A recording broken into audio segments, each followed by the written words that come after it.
Bifurije igitondo cyiza n'ibihe byiza, reka nizere ko weekend yanyu mwayitangiye neza, sabato nziza kandi ku badivantiste b'umunsi wa karindwi. Reka twerekeze mu burasirazuba bwo hagati, ariko kandi nizera ko abakoresha cyangwa se abari mu bikorwa bikenera bikomoka kuri petrol nibura umutima asubiye imyembero, na cyane ko aho ubucuruzi navuga ko bumbatiye igice kinini cy'ibibera mu isi ku muhoro wa Hormuz, hari uko biri kugenda kandi bitanga icyizere. Gusa kandi nibiri buze kuramba nk'uko tugiye kubireba muri iyi nkuru, turaza kumaze ku makuru menshi atandukanye. Reka mere kuri Global Surveillance, ubwato bwa mbere bunini muri bino byato binini by'intambara, ndetse binavuga ko bufite ikoranabuhanga kurusha ubundi ubwo aribwo bwose bwaba bwarubatswe kugeza amagingo ya tariki 18 Mata 2026. N'ubwato bwa USS Gerald R. Ford ubu bwageze mu burasirazuba bwo hagati, kuko ubu tuvugana buri mu nyanja itukura buragana mu mazi magari, nabwo bwegereza USS Abraham Lincoln isanzwe iri hafi y'igihugu cya Iran. Ubu bwato bw'intambara Leta Zunze Ubumwe za Amerika zibwohereje mu gihe icyiswa gahenge gisa nkaho ku gahenge kari kunagana ku kagozi nako gato isaha ku yindi, bishobora kuba ibindi. Reka tubanze turebe impamvu aka gahenge mvuze ko gasa nk'akari kunagana cyangwa se ibya gahenge bishobora kutaza kuramba.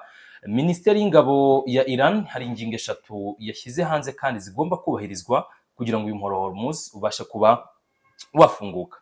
Uyu muhoro wa Hormuz ntago ufunguwe kubw'ubwumvikane bwa Amerika ndetse na Iran, ahubwo Iran yabaye nkaho isanisha gufungura umuhoro wa Hormuz ku gahenge k'iminsi 10 ubutegetsi bw'i Tel Aviv bwemeranyije na leta ya Liban. Inasanzwe ariko muri Liban hasanzwe hakoramo abarwanyi ba Hezbollah. Ikibazwa rero ni gute Minisitiri w'Intebe wa Israel Benjamin Netanyahu ari bukomeze guhangana na Hezbollah.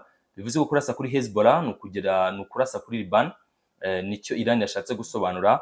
Ni gute rero Benjamin Netanyahu ari buze kwihanganira kutagaba ibitero ibyo byose abe byo mu kirere cyangwa se byo ku butaka muri Liban, kuko ukurasa muri Liban ubwabyo bisobanuye ko aka gahenge kari kunagana Iran iri buhite igashyiraho akadomo. Ikintu cya mbere rero Iran yakoze, yavuze ko agahenge k'iminsi 10 ari cyo cyatumye ifungura uriya muhoro wa Hormuz. Ngira ngo dusubiye gato ku rukuta rwa Global Surveillance turi buze kubibona. Turebe iby'aka gahenge ni ingingo 3 zonyine. First of all, amato y'ubucuruzi niyo yemerewe guca muri uriya muhoro wa Hormuz.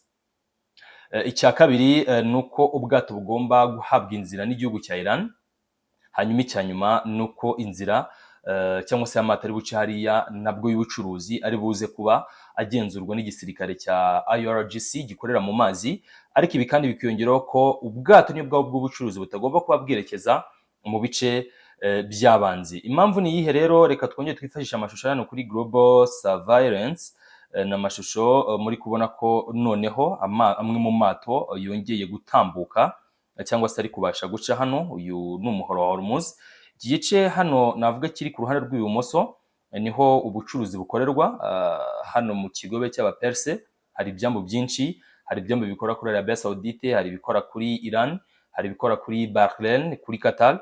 Iki kigobe niho ubucuruzi bubera. Hanyuma rero ikaba inzira nyine ihuza, ubu ni ubunigo bwa Hormuz, ikaba inzira ihuza kino kigobe cya Oman. Mbibutsa ko hano muri kino gice niho Leta Zunze Ubumwe za Amerika zafungiye mu birometero nk'igihumbi 300 kugeza ku 1500 hepfo avuye mu muhoro wa Hormuz, niho amato ya Amerika afungiye cyangwa se ari ahari. Rero kugira ngo nayo blockades cyangwa se akomeze zitira inzira, ngira ngo hano turi buze kubibona ibyo President Trump yatangaje. Reka ndebe iby'amashusho Trump avuga hano ku bijyanye n'uyu muhoro wa Hormuz. Avuga ko amasezerano natagerwaho n'ubundi nta kindi Leta Zunze Ubumwe za Amerika ziri buze kurasa uriya muhoro wa Hormuz. Reka tubanze twumve amagambo y'uyu munyamakurukazi ubundi dukomeze n'aya makuru. Mu magambo ye ati, bigeze kwa gatatu mutarakora amasezerano hagati ya na Iran, ese urategura kongera iki gihe cy'agahenge? Umva icyo Trump yamusubije. ahari nshobora kutongera icyo gihe cy'agahenge. but the blockade is going to remain. gusa ziriya bariyeri zacu zo mu mazi zo zigiye kuguma hariya. But maybe I won't extend it. So you have a blockade, and unfortunately we'll have to start dropping bombs. Ati sinzongera ku gahenge, iminsi twemeranyije ntacyo nzongeraho, ikindi kandi za bariyeri zacu ziri hariya, atariko biranashoboka ko dushobora kongera gutangira ibikorwa byacu bya gisirikare binarimo kurasa muri Iran.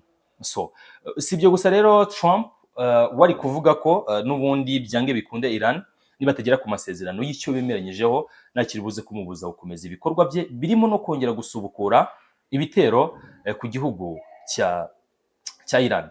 So turi kugenda duhuza ingingo nyinshi kugira ngo tuze kugira package cyangwa se tuze kugira amakuru yuzuye. Aha rero ni perezida wa Belarus Alexander Lukashenko ubwo yabazwaga ku bijyanye n'ibikorwa bya perezida Trump wa Leta Zunze Ubumwe za Amerika. Perezida Belarus mu magambo ati Amerika ubwayo nishoboye guhangana na Iran. Ibi rero biragaragaza ko idafite n'ububasha bwo guhangana n'igihugu cy'Ubushinwa kuko ntabwo Leta Zunze Ubumwe za Amerika zabasha guhangana n'imbaraga Ubushinwa bufite mu gihe n'ubundi Amerika iri gusaba ubufasha kugira ngo ibashe guhangana n'iki gihugu cya Iran.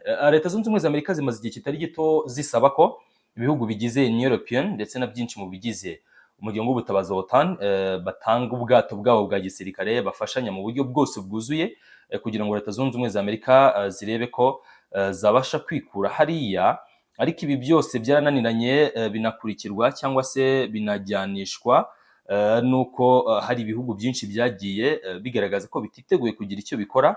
Ubwo ni mu bufasha bwose bwa gisirikare Leta Zunze Ubumwe za Amerika zasabaga, ibihugu byinshi byagiye bigaragaza ko bititeguye kugira icyo bikora kugira ngo byohereze amato yabyo y'intambara, habanje kuba gupropoza ko amato y'ubucuruzi aca muri Muhora Hormuz ashobora guhabwa amato y'intambara herekeza kugira ngo birinde ibitero bya hato na hato. Iran yagira asa amato menshi y'intambara hariya y'ubucuruzi yabaga ashaka guca mu Muhora Hormuz bitemewe n'amategeko, haba araje guhaha mu kigobe cy'abaperse cyangwa se ari guturuka mu kigobe cy'abaperse yafungiweyo ashaka guca mu Muhora Hormuz kugira ngo ajyane ibicuruzwa ahantu hagiye hatandukanye. So ibi rero ni bimwe nyine mu bikubiye mu butumwa buri hano. Gusa Trump nyuma yuko nkoranyambaga ze yamaze gushyiraho post zirindwi zose zivuga imyato of course zigaragaza ko Amerika ariyo igeze itumye Umuhora Hormuz ufungurwa. Iran yabihakanye, buri wese ari kwivuga imyato. Gusa kimwe mu byo wenda Trump yavuze cyane akomeje ugarukaho nuko yahise atangaza ko perezida w'Ubushinwa Xi Jinping ngo yishimiye gufungurwa k'Umuhora Hormuz, ndetse Trump atatangaza ko ngo umuhuro w'amateka hagati na perezida Xi Jinping ngo uri hafi aha. Rero byose biterwa utwatsi na Mohamed Garbafi uyasanzwe ari akuriye inteko ishinga amategeko hara mu gihugu cya Iran, uvuga ko ibyo byose Trump ari gutangaza ari ibihuha. Ngira ngo twatangira ya nkuru yagaragaza ukuntu igihugu cya Iran cyemeza ko karagahenge kagezweho kubera ko Lebanon yemejwe cyangwa se Israeli yemeye ku gahenge k'iminsi 10 igomba kuganiramo n'igihugu cya Liban. Reka dukomeze dufite ingingo nyinshi navuga zigiye zitandukanye.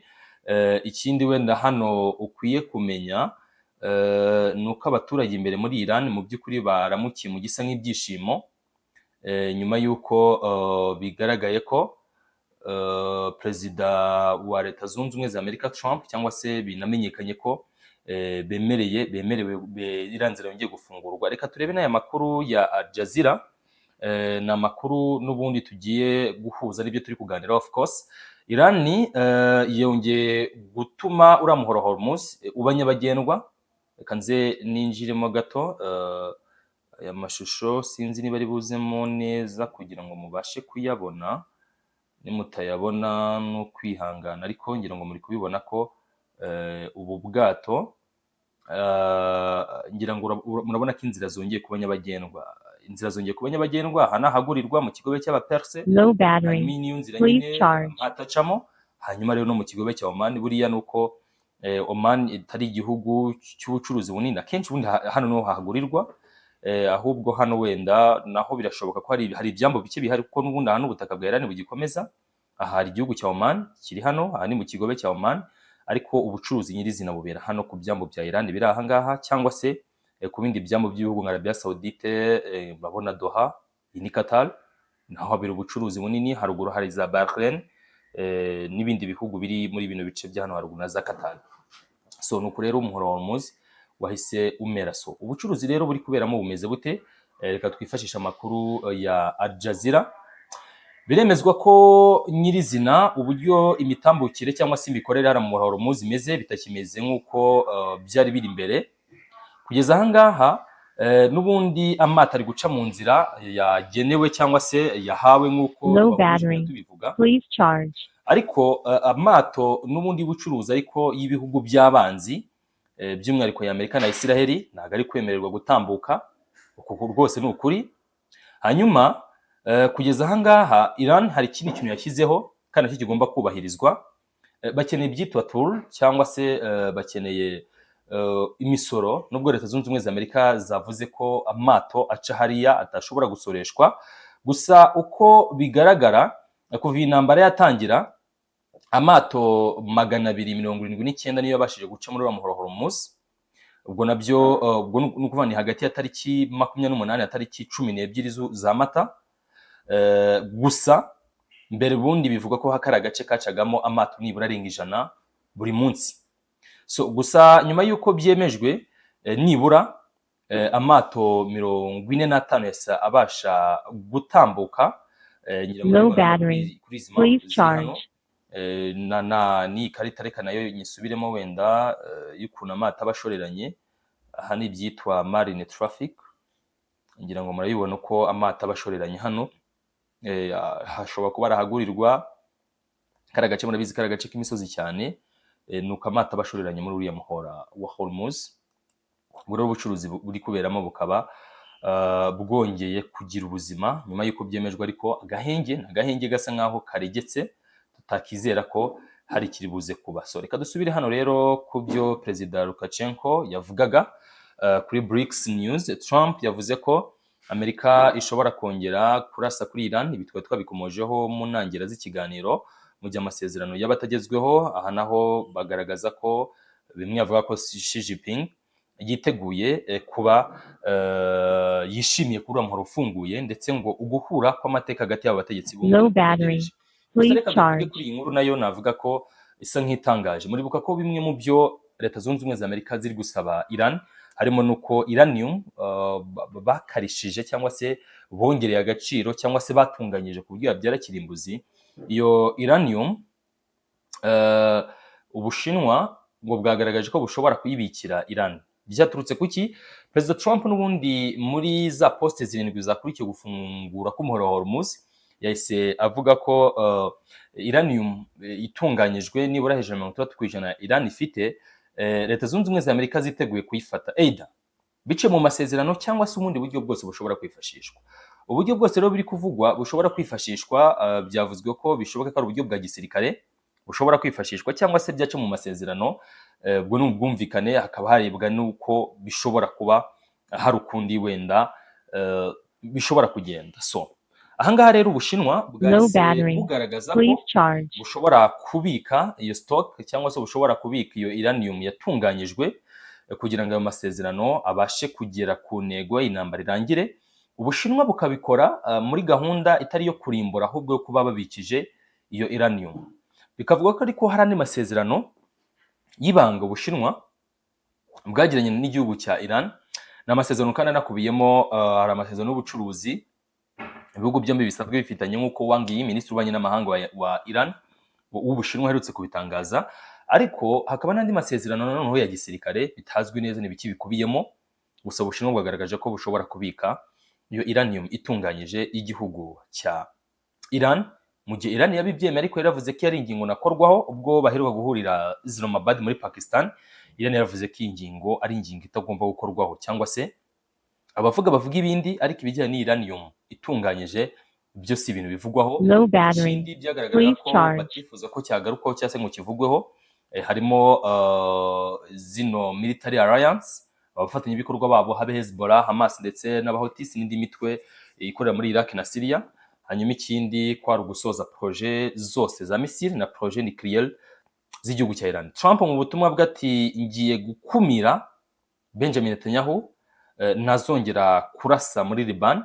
Biragomba kubikora kugira nyine kano gahenge kabashe kuba kashoboka, ubwo atabikoze nyine urumva ko bishobora kuba ibindi bindi. Kuri BRICS News tukiri kuri ya nkuru ya Iranium,